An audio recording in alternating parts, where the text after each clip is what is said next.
Eva, ini latar Ya, belakangnya sudah berada di depan Gedung Putih ya, Eva ya. Halo betul. Eva, apa kabar? Baik, Selamat baik. pagi, Amerika Serikat.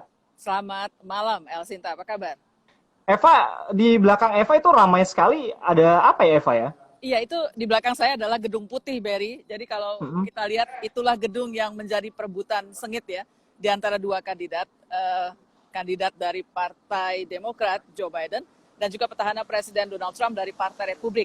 Ini di sekitar saya ini masih sepi. Biasanya ini menjadi Mm-mm. jalanan yang disebut sebagai tempat berkumpulnya para demonstran nih. Jadi demonstran kalau mau demo dikasih tempatnya di sini space-nya.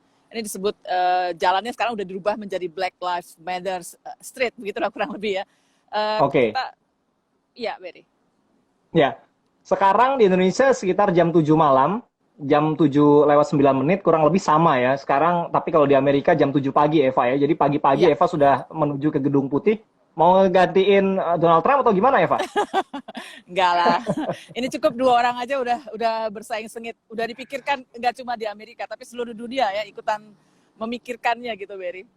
Ada update apa yang paling baru? Apakah sudah diketahui siapa presiden Amerika yang baru nanti yang akan memimpin nanti atau dilantik di Januari 2021, Eva? Belum, hingga saya meninggalkan rumah tadi paling tidak ya jam 6.30 itu posisinya masih electoral college ya atau perolehan suara kursinya masih 253 untuk Joe Biden dan 213 untuk Donald Trump. Ada Hmm, beberapa kantor berita atau juga media barangkali di Indonesia yang masih ya, membuat peralihan kursinya Joe Biden itu 264. Nah, kami di VOA di Voice of America hati-hati sekali. Jadi kami nggak ingin buru-buru gitu, udah keburu klaim taunya kalah ya. Jadi masih ada beberapa negara jangan bagian, overclaim juga ya. jangan overclaim. Ada beberapa negara bagian nih, Berry, yang masih terus melakukan penghitungan suara nih. Yang paling ketat sekarang ini adalah di Nevada dan juga di Arizona. Karena ini yang paling mengerikan adalah selisihnya tuh tipis sekali, Hmm, 49,4 dengan 49,8 misalnya begitu.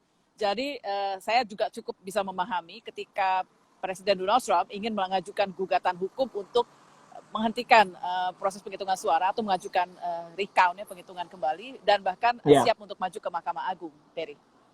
ya. Tapi bisa digambarkan di dua negara bagian itu seperti apa kalau peta politiknya di tahun 2016 yang lalu, Eva? Ya, Arizona ini selama ini memang menjadi partainya bentengnya Partai Republik begitu ya. Hmm, Tetapi kali ini tampaknya Partai Demokrat berhasil mempengaruhi pilihan suara rakyat di sana sehingga kebanyakan warga di Arizona sekarang 50%-nya setidaknya tuh sudah memilih ke Demokrat begitu ya. Tapi tetap ada 50% lainnya yang bertahan di Partai Republik. Nah, karena kekuatannya sama imbang, jadi ketika petahana Presiden Donald Trump 2 hari lalu menyampaikan kepada publik agar penghitungan suara dihentikan, agar ya, kita siap maju ke Mahkamah Agung misalnya. Nah, hmm, pendukungnya Presiden Trump itu langsung mendatangi kantor-kantor penghitungan suara, KPPS lah kalau di Indonesia ya. Jadi mereka mendatangi kantor-kantor KPPS minta agar penghitungan suara betul-betul dihentikan dan ini kalau mereka datang, kalau di Indonesia demonya barangkali cuma paling bawa pentungan gitu ya. Nah kalau yang ini ya. demonya tuh bawa senjata. Nah jadi keren kan. Ini mengakibatkan aparat menjaga ketat di kantor-kantor KPPS di Arizona 2 hari lalu. Tapi kita juga mendapatkan laporan serupa sebetulnya di beberapa negara bagian lain, terutama yang bersaing sengit sekarang ini dari Pennsylvania. Hmm. Ya, Oke, nah untuk netizen atau pendengar El Sinta yang mau tanya langsung dengan Eva Mazrieva, boleh telepon juga di 0215869.000 atau via SMS dan WhatsApp atau di kolom komentar di Instagram. Boleh tanya langsung apa yang ditanyakan seputar peta politik di Amerika Serikat pada saat ya, Pilpres saat ini. Silakan Anda bisa bertanya langsung. Nah, ya. yang sekarang sedang dalam perjalanan, di sebelahnya mungkin ada yang nemenin di jalan, mau ngeliat live Instagram kami juga boleh di @elsinta News and Talk. Sekarang Eva berada di depan Gedung Putih. Ya. Anda bisa lihat gambarannya akan seperti apa saat ini. Nah, soal tadi gugatan yang akan dilakukan oleh Donald Trump. Kabarnya di negara bagian Michigan itu sudah ditolak gugatan yang dilayangkan oleh tim kampanye Donald Trump. Iya, tapi tim kuasa hukum Donald Trump ini selalu pasti menemukan cara ya untuk tetap mengajukan gugatan dengan cara yang lain. Kita lihat sendiri bagaimana tadi malam ketika Presiden Donald Trump berpidato, selang 1 jam setelah Biden ya, kita bicara dulu dengan Donald Trump ini, Hmm, beliau terang-terangan misalnya menuduh bahwa dia telah dicurangi, bahwa mereka dalam tanda petik versinya Donald Trump itu adalah Partai Demokrat, media, perusahaan-perusahaan teknologi raksasa seperti yang sudah kita tahu, Google, Facebook dan sebagainya, meskipun dia nggak sebut ya, dan juga para donatur yang berkantung tebal, itu yang dia sebut terang-terangan, telah mencoba mencuri hasil pemilu dari saya, katanya gitu. Tapi kita wartawan mencoba menunggu mana nih buktinya gitu. Kok sampai sekarang nggak ada bukti apa-apa gitu. Betul. Saya sebelum kita live sempat membaca di salah satu media di Tiongkok, di Cina, bahkan ini menjadi bulan-bulanan bulian dari warga negara Tiongkok yang menyoroti juga Pilpres di Amerika Serikat. Kalau memang ada kecurangan, artinya kan harus ada bukti sebetulnya. Itu yang disoroti juga negara atau netizen di negara Tiongkok, yang notabene juga menjadi pesaing dari negara Amerika selama ini, entah itu politik maupun ekonomi, Eva.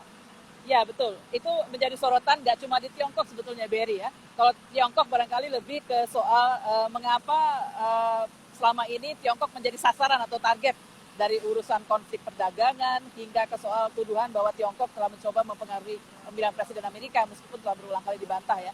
Tapi juga tuduhan yang sama datang dari misalnya Iran yang juga memperhatikan dengan seksama nih pemilu presiden Amerika. Juga ada Rusia dan negara-negara di Eropa begitu.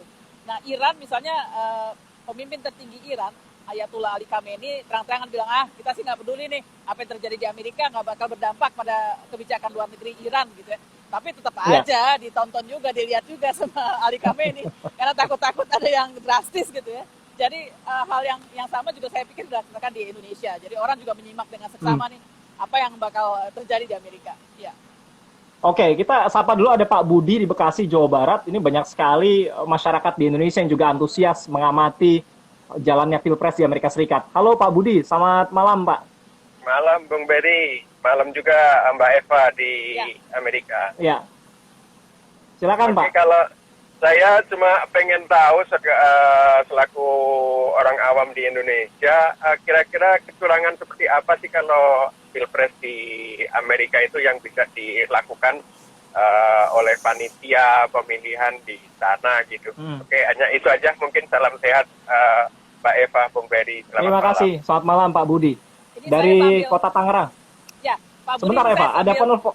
Saya pindah sebentar sambil nunggu penelpon, saya pindah ya. Ini ada suara keberisikan sebentar ya. Oke. Silakan. Oke, Eva. Berry, jalan terus. Ya, saya sapa Pak Slamet Muksan, ini di Tangerang, Banten. Halo Pak Slamet. Malam Pak. Malam Mas Berry. Selamat malam. Ya, pagi Mbak Eva. Selamat pagi. Ya, saya mau nanya sederhana aja. Ini suara Joe Biden, ada yang mengatakan 264, ada yang mengatakan 253. Kalau dari Amerika langsung pasti lebih valid kan?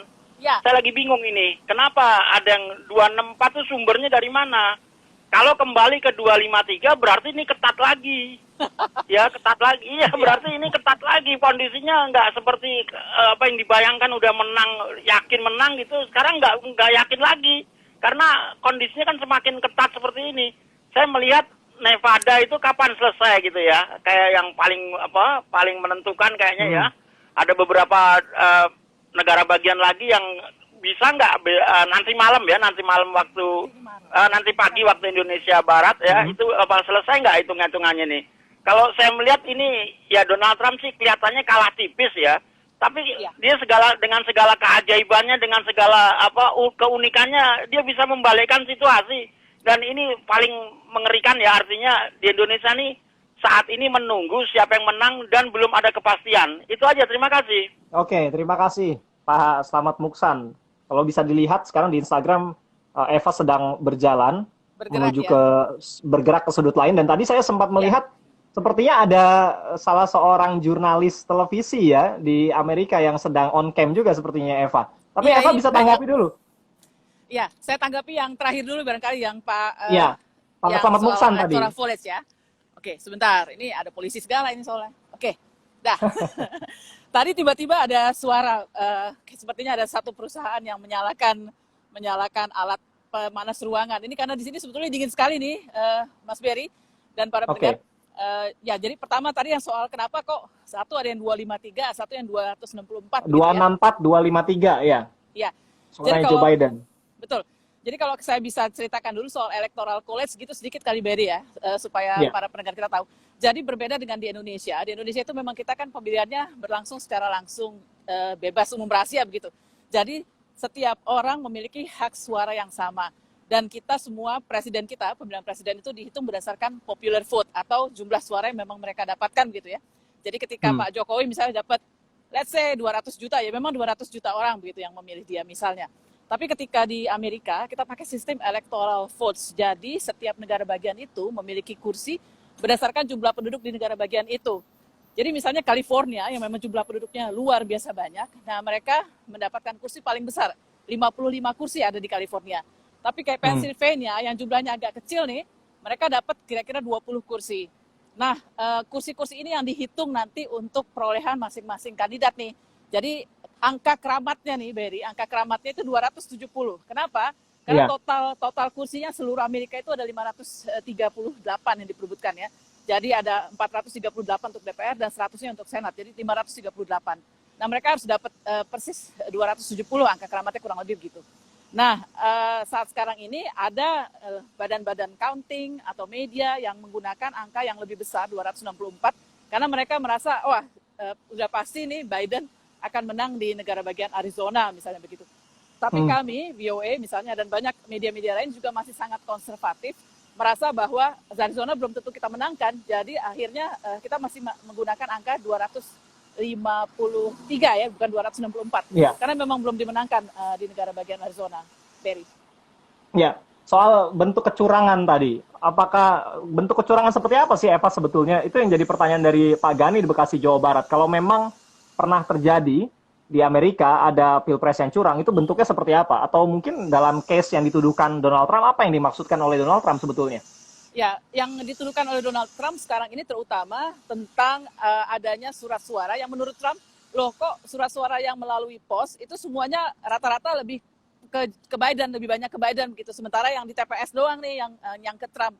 Nah, ini tidak bisa lepas dari memang sejak awal tim kampanye Partai Demokrat sudah minta kepada para pendukungnya, juga pada warga Amerika, kalau kalian masih takut dengan pandemi virus corona, memang sekarang lagi gila-gila nih Berry ya.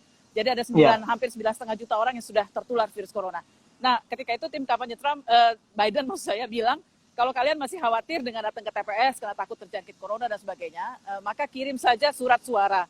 Dan sejak awal Partai Demokrat meminta pada pendukungnya untuk mengontak kantor-kantor pemilihan umum untuk minta dikirimi surat suara. Karena beda dengan di kita ya, kita di Amerika itu surat suaranya ada barcode-nya gitu, Berry. Jadi ketika dikirim ke Eva, dikirim ke Berry itu udah ada Berry, barcode-nya 117, Eva barcode-nya 115. Jadi nggak mungkin ketukar. Itu bisa di-trace tuh sampai ke rumahnya.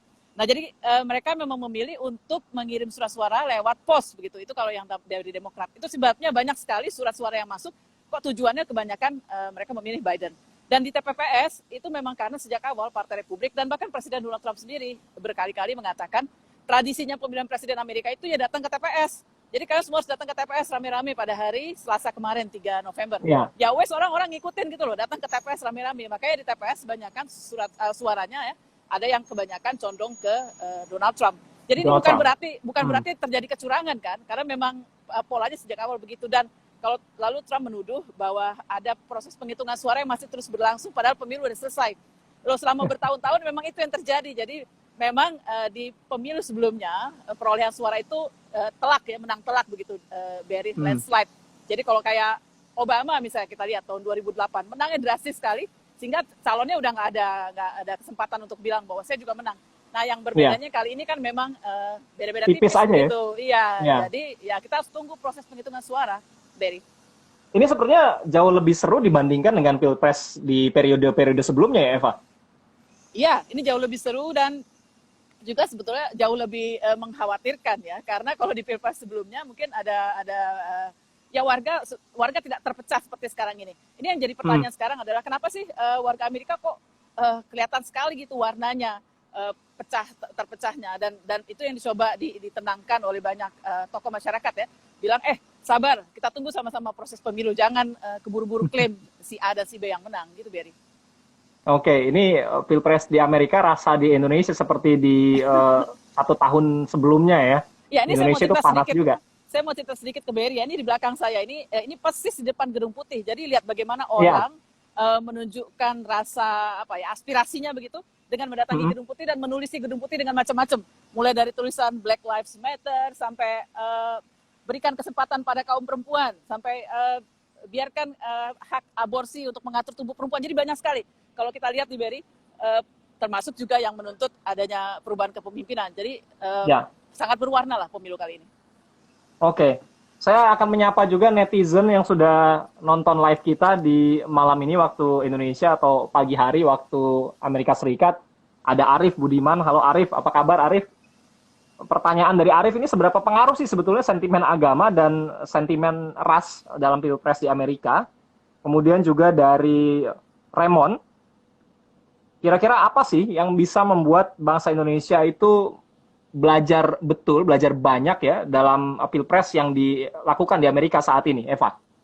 Ya, saya pikir ini jawabannya bisa sama untuk kedua pertanyaan ini, karena kedua-duanya, baik yang pertanyaannya Arif maupun tadi Raymond ya, pertama barangkali pemilih di Amerika itu jauh lebih punya pendidikan politik yang lebih baik barangkali ya.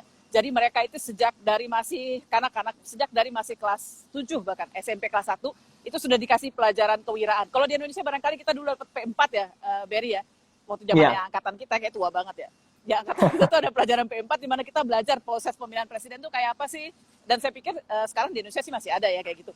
Nah, tapi di sini tuh intensif sekali. Jadi mereka anak-anak itu misalnya sudah harus tahu persis kenapa Amerika itu punya electoral vote, kenapa nggak pemilihan langsung. Ini satu-satunya yang masih pakai electoral vote sih cuma Amerika nih, Berry. Lalu mereka juga pilih langsung. Kenapa sih ada pemilu selah atau pemilu di tengah-tengah untuk pemilihan anggota senat gitu-gitu ya. Jadi jawaban pertama adalah pendidikan politiknya udah jauh lebih baik. Kedua, kebanyakan warga itu lebih beragenda oriented, Berry. Jadi mereka yang dia lihat tuh agendanya. Dia nggak lihat soal warnanya, mau hitam, mau biru, mau merah, mau Kristen, mau Islam, mau Yahudi, nggak dia lihat. Yang dia lihat tuh agendanya apa nih. Jadi misalnya ketika Trump bicara soal lingkungan hidup, para aktivis lingkungan hidup akan tanya, oke, yang diinginkan Trump itu apa sih dengan isu lingkungan hidup? Atau ketika Biden bicara soal isu perempuan, apa sih yang mau disampaikan Biden soal isu perempuan? Atau soal kebijakan luar negeri, langsung mereka sorot tuh, ke Asianya maunya kayak apa? Atau kalau mau ekonomi, gimana ekonomi nasionalis yang selama ini dijalankan Trump, America First, itu jalan nggak buat aku, memberi keuntungan nggak buat aku gitu. Jadi mereka lebih beragenda oriented dibandingkan di Indonesia. Barangkali kita bisa pakai unsur macam-macam. Oh, yang naik sekarang lagi orang Jawa nih. Atau yang sekarang nih nggak terlalu Islam misalnya gitu-gitu. Di sini nggak terlalu berlaku sih, Berry. Ya. Oke, sentimen ras atau SARA itu nggak terlalu difikirkan ya di Amerika Serikat ya dalam proses pemilihan presiden. Nah, ini ada Pak Udin di Ciganjur, Jakarta Selatan. Halo Pak Udin. Ya. Malam Pak. Ya, selamat malam. Assalamualaikum warahmatullahi wabarakatuh. Waalaikumsalam warahmatullahi wabarakatuh. Salam semangat sehat Ibu Eva FOE. Kampanye sebelum kemenangan, kampanye kemenangan sebelum final itu dilakukan oleh Trump. Habis itu ajuan gugatan Pilpres suara diajukan oleh Trump juga. Nah, habis itu pemilih itu banyak wilayah banyak yang memilih diunggulkan oleh Biden. Misalnya Donald Trump kalah nih. Nah, Donald Trump kan kalah. Nah, di injury time-nya ada kemungkinan nggak Donald Trump akan menang? Demikian. Assalamualaikum warahmatullahi wabarakatuh. Waalaikumsalam warahmatullahi wabarakatuh. Sementara saat ini unggul Joe Biden. Di injury time, detik-detik terakhir, ada kemungkinan nggak kira-kira disalib oleh Donald Trump? Kalau melihat komposisi suara saat ini, Eva? Masih mungkin, Barry. Itulah sebabnya makanya Joe Biden juga sangat hati-hati. Walaupun dia berpidato, dia nggak pernah mengatakan bahwa ini pidato kemenangan. Dia nggak berani tentunya, karena tadi belum mencapai angka keramat yang 270 itu, Barry. Jadi sama-sama masih nervous nih. Karena kalau betul Nevada atau Arizona flip ya, dia langsung beralih ke Republikan, ya jelas Trump yang akan menang. Dan itu sangat dimungkinkan dalam pemilihan yang berlangsung sangat sengit ini, Barry. Oke. Dua-duanya jadi nggak mau overclaim ya, apalagi Joe Biden. Meskipun sekarang unggul tipis, dia nggak mau overclaim ya. Terlalu percaya diri juga bahaya, Eva. Betul. Oke, pertanyaan berikutnya yang juga tidak kalah menarik adalah soal kursi di Senat ya. Ini kan cukup penting juga sebetulnya untuk mendukung apa yang nantinya akan jadi pemikiran atau gagasan dari presiden terpilih, Eva. Seperti apa kalau melihat petanya sekarang ini? Ya, Senat sebetulnya tetap 100 orang ya, jadi masing-masing negara Ya, bagian Senat dan mendapat Kongres 2 ya. kursi. Ya, jadi di Kongres itu terbagi antara Senat dan DPR, Berry. Senatnya ada 100 orang yang memang masing-masing negara bagian itu dikasih 2 kursi per negara bagian, makanya ada 100 kursi. Dan DPR, di DPR-nya itu 438, itu yang kita jadikan acuan untuk pemilihan ini. Nah, di Senat sejauh ini juga gitu, menang tipis 47-46 kalau saya nggak salah sampai terakhir ya. Jadi masih tetap Republikan yang menguasai Senat. Dan saya sih melihatnya begini, meskipun misalnya Demokrat kalah atau Republikan masih tetap bertahan begitu ya, kemunculan tokoh-tokoh baru, tokoh-tokoh muda terutama, kaum perempuan, itu jumlahnya sangat luar biasa di pemilu kali ini. Kita lihat bagaimana yang disebut sebagai The Squad, barangkali Berry pernah dengar tuh, Alessandria Ocasio-Cortez, Ilhan Talib, lalu ada Ilhan Omar dan Rashida Talib, juga ada Ayanna Perez, itu terpilih kembali untuk menduduki masa jabatan kedua. Bahkan mereka ditambah dengan sebanyak lagi tokoh-tokoh perempuan. Begitu juga di Partai Republik. Di Partai Republik juga banyak sekali tokoh-tokoh konservatif, anak muda, yang juga mempertahankan agenda-agenda isu konservatif. Jadi sama-sama menarik untuk melihat ke depan di Senat bakal kayak apa. Karena sekarang lebih banyak yang muda sebetulnya yang terpilih. Berry. Oke, ini ada pertanyaan lainnya dari netizen ag.us1843. Ya. Mbak Eva, kalau Biden menang, apakah kebijakan luar negeri Amerika Serikat akan berubah? Misalnya, persoalan trade war dengan Tiongkok. Gimana, Eva? Ya, saya rasa demikian. Jadi kalau sampai Biden yang menang, ini jelas Amerika harus melakukan repositioning ya, kita sebut ya, reposisi atau penataan ulang kembali berbagai kebijakan yang selama ini dirubah oleh Presiden Trump. Misalnya saja nih, perjanjian iklim Paris. Itu kemarin tepat pada tanggal 4 November, itu Amerika resmi keluar dari perjanjian iklim Paris tahun 2015. Seluruh dunia sedih akan hal itu, karena sebetulnya perjanjian itu digodok lama sekali, dan ketika diteken Amerika sepakat untuk mengurangi emisi gas rumah kaca gitu kan. Tapi kan tahu-tahu ketika Presiden Trump menjabat, lalu tahun lalu dia memerintahkan untuk Amerika keluar dari perjanjian itu, karena Tiongkok juga katanya menjadi pencemar terbesar di dunia nih, jadi Amerika nggak mau ikut-ikutan gitu. Jadi saingannya selalu Tiongkok. Nah, saya pikir kalau sampai Biden terpilih, dia akan kembali menandatangani perjanjian iklim Paris ini. Begitu juga dengan kebijakan-kebijakan lain seperti keluarnya Amerika dari perjanjian nuklir Iran baru-baru ini ya. Perjanjian itu juga digodok dengan banyak negara, ada 6 negara adidaya, dan Amerika mendadak keluar dari Iran, dari perjanjian itu, dan kembali memperlakukan sanksi ekonomi pada Iran. Nah, saya rasa ini akan kembali diubah oleh Biden, dan Biden sudah menyatakan hal itu. Begitu juga dengan Indonesia barangkali. Kalau kita lihat selama ini, selama pemerintahannya Obama, misalnya 2 kali masa jabatan Obama, dia 11 kali loh pergi ke Asia, 11 kali. Nah, Trump ini jarang sekali ke Asia, jadi ke Asianya cuma ketika bertemu dengan pemimpin Korea Utara, kalau Berry ingat, Kim Jong-un itu di Singapura ya.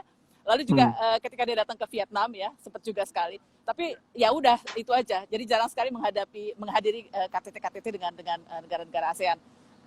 Ini yang saya pikir akan ditata ulang jika Biden terpilih. Tapi jika Trump yang terpilih, pertanyaan menariknya itu dong. Jika Trump terpilih, ya tentu dia akan semakin kuat dengan America First-nya itu, Berry. Oke. Eva, ini ada request juga dari teman-teman di Instagram. Ya. Eva bisa menggambarkan suasana atau move atau bergerak sedikit seperti apa di sekitar Gedung Putih sambil menceritakannya bagaimana kondisinya saat ini, Eva? Saya copot aja nih dari tripod ya supaya bisa jalan-jalan. Oke. Nah, ini saya berada tepat di depan Gedung Putih. Ini kalau teman-teman bisa lihat, ini adalah di depan Gedung Putih di mana orang menuliskan apa-apa pesan-pesan yang ingin disampaikan kepada Presiden maupun protes-protesnya ya. Jadi ada yang memprotes misalnya tentang Black Lives Matter yang teman-teman juga sering lihat barangkali kalau lagi demo-demo di luaran sana. Lalu ada juga yang menulis tentang saatnya mengembalikan keadilan hukum bagi misalnya ada yang mereka-mereka yang korban penembakan ya, merupakan aksi kebrutalan polisi. Misalnya kita ingat pada 25 Mei kalau saya tidak salah ada seorang warga kulit hitam Amerika, George Floyd, itu ditembak polisi, bukan ditembak, maaf. Lehernya ditekan dengan lutut polisi ketika dia dilaporkan karena menggunakan uang palsu $20, dan polisi menekan lehernya dengan lutut ya selama 8 menit sehingga akhirnya George Floyd itu kehabisan nafas di rumah sakit ketika dibawa ke rumah sakit. Nah, ini juga banyak tuntutan yang mengarahkan pada mereka. Kita coba dekati aja ke arah sana ya sebentar, mudah-mudahan traffic nggak penuh. Oke. Dan ini jalan di depan Gedung Putih ini teman-teman memang udah dijaga polisi sejak hari pemilihan umum. Jadi nggak semua orang lagi bisa parkir di sini. Tadinya orang masih bisa parkir nih, sekarang udah nggak bisa. Nah ini teman-teman bisa lihat. Nah, sepertinya sepi ya Eva ya di sekitar Gedung Putih saat ini ya. Iya, jam 7 pagi. Siapa yang mau kesini dingin-dingin? Buset. Nah ini tuh banyak sekali kan aksi-aksi protesnya begitu ya. Yang paling kumpul di sebelah sana teman-teman. Itu rata-rata teman-teman PS saya tuh kumpul di situ. Jadi mereka ada jarak beberapa meter. Mereka nggak boleh terlalu dekat juga. Dan mereka tentu ingin menggambarkan suasana Gedung Putih, jadi mereka harus ambil scene-nya begitu, Barry. Oke. Ya, ini yang menarik kali ya. Oh, ini sebuah gereja. Ketika itu Presiden Trump ingat nggak pernah waktu dia mau menyeberang dari Gedung Putih ke gereja ini, terus para pengunjuk rasa tuh dihalau sehingga menimbulkan protes kuat dari masyarakat, otoritas masyarakat sipil. Okay. Ya, ini screeningannya. Ya, Barry. Oke. Eva, luar biasa, terima kasih. Kita yang di Indonesia jadi tahu seperti apa kondisi di depan Gedung Putih dan juga bagaimana kondisi terkini Pilpres di Amerika Serikat. Tapi, Eva, berapa jam lagi atau hitungan menit kah Amerika akan mengetahui siapa presidennya nanti atau masih panjang nantinya? Ini masih panjang ini, Barry. Jadi jangan berharap. Saya bilang sama teman-teman reporter di lapangan juga, kalian harus tahan baterai. Baterai itu maksudnya kondisi fisik ya. Karena bukan seperti Pilpres biasanya yang malamnya udah ketahuan siapa yang menang, so mereka ada yang mengakui kekalahan.